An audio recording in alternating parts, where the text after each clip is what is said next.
नमस्कार। सरकारी नौकरी की तैयारी करने वालों के लिए एक सवाल हमेशा सिरदर्द बना रहता है, वो ये कि क्या उनका कंप्यूटर सर्टिफिकेट ओ लेवल के बराबर माना जाएगा या नहीं। तो आज हम इसी उलझन को सुलझाने वाले हैं। अब ये सवाल इतना ज़रूरी क्यों है? भाई इसलिए क्योंकि सही सर्टिफिकेशन न होने पर सालों की मेहनत पर पानी फिर सकता है। तो चलिए मिलकर पता करते हैं कि कौन सी योग्यता मान्य है और कौन सी नहीं। खासकर अगर बात उत्तर प्रदेश की हो तो वहाँ तो कई भर्तियों में ओ लेवल या उसके बराबर की क्वालिफिकेशन मांगते ही हैं। तो नियमों की सही जानकारी होना बहुत ज़रूरी है ताकि कोई भी अच्छा मौका हाथ से फिसल न जाए। तो इस पूरी पहेली को सुलझाने के लिए हम इन सभी पॉइंट्स को एक एक करके देखेंगे। आधिकारिक नियम क्या है, कौन कौन से डिप्लोमा और डिग्री मान्य हैं, और आखिर में एक सीधी साधी चेकलिस्ट जिससे सब कुछ क्लियर हो जाएगा। चलिए सबसे पहले जड़ तक चलते हैं और उस सरकारी दस्तावेज को देखते हैं जो इन सभी नियमों का आधार है। सारी सच्चाई इसी में छिपी है। तो स्क्रीन पर जो दिख रहा है यही है वो ऑफिशियल गवर्नमेंट ऑर्डर जो 5 मई 2022 को जारी किया गया था। इसी में एक कमेटी ने यह तय किया है कि ओ लेवल के बराबर कौन कौन सी डिग्रियां और डिप्लोमा गिने जाएंगे। तो ये ओ लेवल समकक्षता या ओ लेवल इक्विवेलेंसी आखिर है क्या?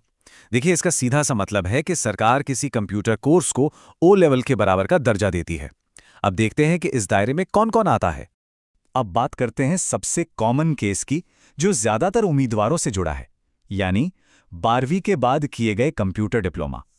तो नियम क्या कहता है? देखिए, बड़ा सिंपल सा रूल है।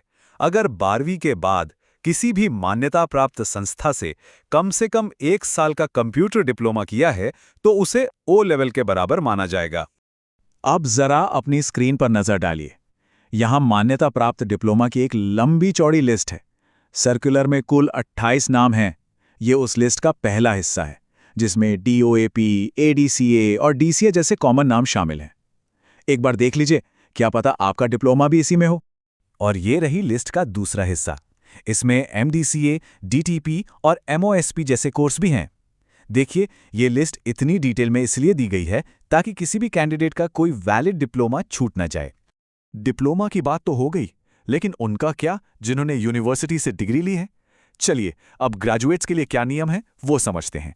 अच्छी खबर यह है कि कुछ ग्रेजुएट्स के लिए तो ये प्रोसेस बहुत ही आसान है। अगर उनके पास एक खास IT रिलेटेड डिग्री है तो उसे सीधे सीधे ओ लेवल के बराबर मान लिया जाता है, कोई सवाल ही नहीं। तो कौन कौन सी हैं ये डिग्रियां? चलिए देखते हैं। इसमें BTech, BCA, MCA, BSc IT और हाँ, अगर किसी ने BSc में एक सब्जेक्ट के तौर पर कंप्यूटर साइंस या कंप्यूटर एप्लीकेशन पढ़ा है तो वो भी शामिल है।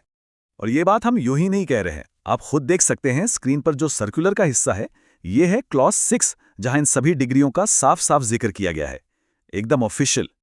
लेकिन अब सवाल उठता है कि उन ग्रेजुएट्स का क्या जिनकी डिग्री इस लिस्ट में नहीं है।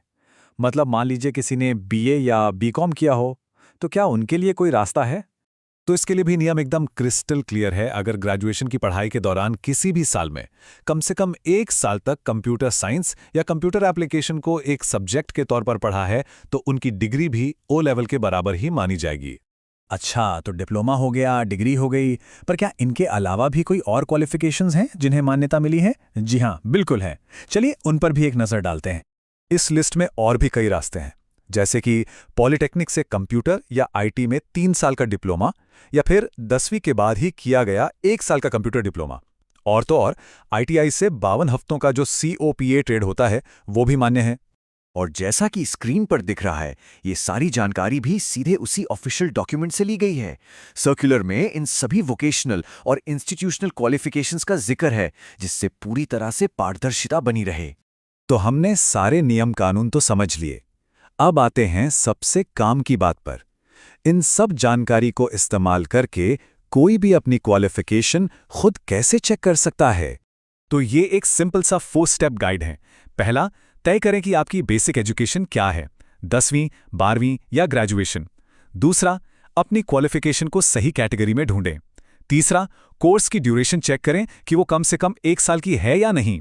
और चौथा, ये पक्का करें कि आपका इंस्टीट्यूट मान्यता प्राप्त था। बस इन 4 कदमों से सारा कंफ्यूजन दूर। तो देखा आपने कैसे एक सरकारी सर्कुलर को ठीक से समझने से इतनी बड़ी उलझन सुलझ गई। ये हमें सोचने पर मजबूर करता है कि ऐसे और कितने ही सरकारी नियम या प्रक्रियाएं होंगी जिन्हें अगर इसी तरह आसान भाषा में समझाया जाए तो न जाने कितनों का भला हो सकता है।